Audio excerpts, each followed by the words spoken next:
Hey guys, Abraham here at the Salmon Homestead.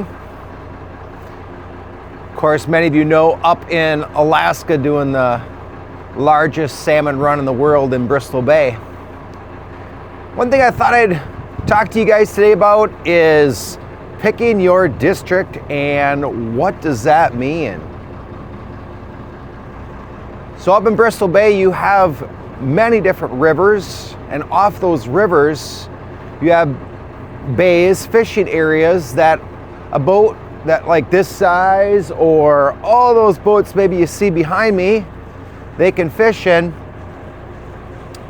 And it sort of needs to be a little bit controlled so you don't overfish the run, so that way every river gets the fish it needs up the river. That way they can spawn and new babies can happen and come back down, and it just cycles back through, so you wouldn't want to overfish it. So in doing so, they have created districts. So you have Nushagak District, the Igigik District, Naknak District, Togiak District, Ugashik District. So you have all these different districts. So one thing a fisherman needs to decide early in the season is, well, where is he going to start fishing? Which district? And that's the thought I want to mention is, once that person picks their district they want to fish in, they can fish there.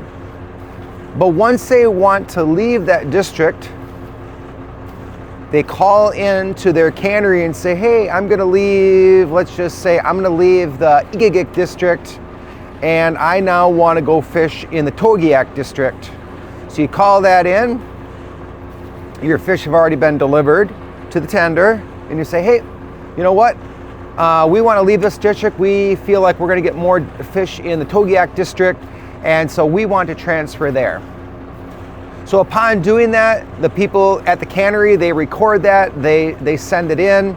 It will go in as an overall count, so other fishermen know, hey, somebody else transferred out of the Igigik district to the Togiak. And now there's one less boat at Igigik and one more boat in Togiak. One other thing that happens with that, however, is the boat needs to sit out for 48 hours.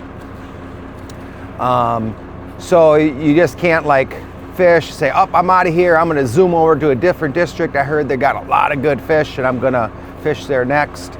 No, you do need to sit out 48 hours. So there is a timing thing of little guessing of when you think those fish are going to be coming, so that you're, on your opinion, you think you're there when the height of those fish are there, so you hit those fish. So districts are there to help control so that you don't overfish, but then also they're there to make it that a boat just can't zoom from one district to another by having a 48-hour layover period, I suppose you could call it, before they fish. So some of these boats that are down here, they might be considering that because it is still early in the season. I got to get some in the view here. And yeah, we'll go from there. Hopefully that gave you a little information about districts, choosing a district. I should state that if you have not chose a district and it's the beginning of the season, you can choose all the way up to that last minute. So let's say you open at 8 o'clock on a morning and you still haven't ever declared a district yet. You could declare at any point in there that you want to fish there. You're not on the 48-hour list because you have not come from a district yet. You're still open yet. So, all right, guys, have a good one. If you had questions on a district, hopefully that helped. Otherwise, leave a question in the comments and I'll try to get that answered for you. Have a great day.